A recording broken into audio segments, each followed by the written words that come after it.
Now we are going to study the valuation of goodwill. There are two methods. First is average method and the second one is super profit method. In the first slide we have seen the average method. Okay. Now in this slide we are going to see super profit method. What does super mean? Super means over the average profits. Okay, that means super profits. If in the same industry, if someone is earning rupees 60,000 per year in the same industry, but the one person he is earning 1 lakh rupees per year, that means he is earning super profits over the average profits of other persons in the same industry. Okay, super profits is the profit which is earned over and above the normal profit. If the firm earns extra profit than the normal standard profit, this is because of reputation of the firm. See what it is, due to the reputation. Why that I gave the example, and in that I said that one person is earning 1 lakhs because he has earned the reputation over the years, and due to this reputation the customers belonging to him come to him from far off places. That is why he is earning more profits. So super profits can be considered as a base for calculation of goodwill. Normal rate of return is considered to calculate the profits normally expected on the capital employed. If the firm earns excess than the normal, it is called super profit. I have explained this. Calculation of goodwill by using super profit method. See, now the capital employed is the capital that is employed by any of the firm.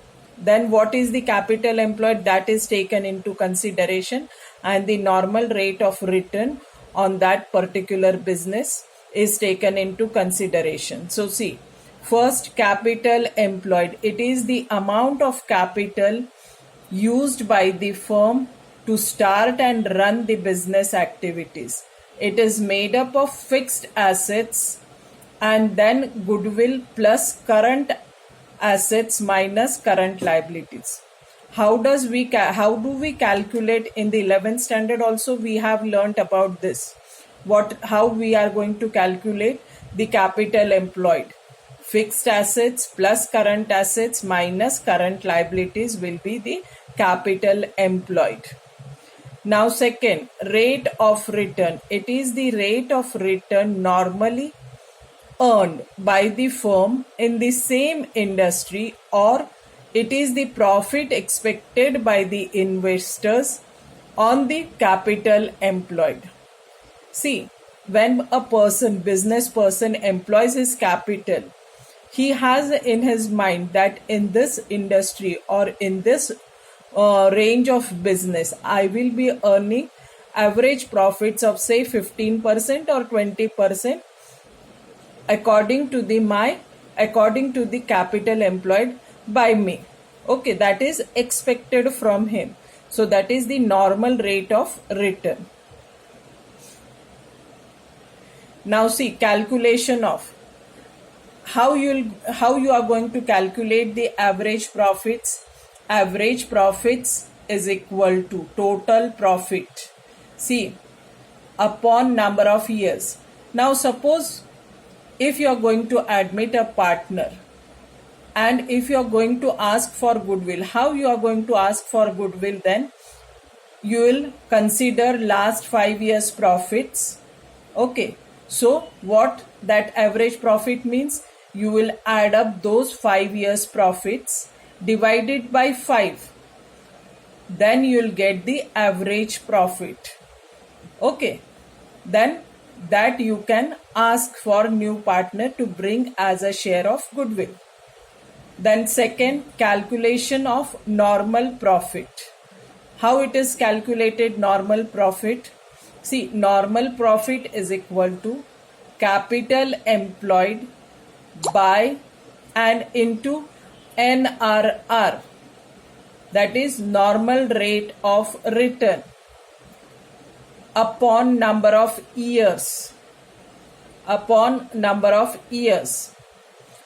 So have you understood what is average profit and what is normal profit? Average profit formula is average profit is equal to total profit upon number of years, whereas normal profit is equal to capital employed into NRR upon number of years. At the time of reconstitution of the firm, assets and liabilities of the firm are revalued. Before taking the new person into the partnership, the firm revalues its assets and liabilities. The change made in the value of assets and liabilities are recorded in revaluation account or profit and loss adjustment account. See, what is the name given for revaluation of assets and liabilities? It is said revaluation or profit and loss adjustment account. After recording the increase or decrease in the assets and liabilities, the gain or the loss revaluation is transferred to old partners or the old partners' capital or current capital accounts in their old profit sharing ratio. Now see, revaluation account or profit and loss adjustment account is a nominal account.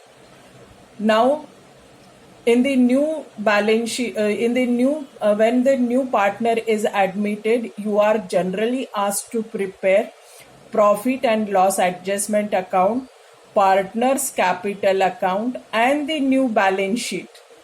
Okay, in the admission of a partner. This here we complete the theory part. We will be doing the practical sum after this.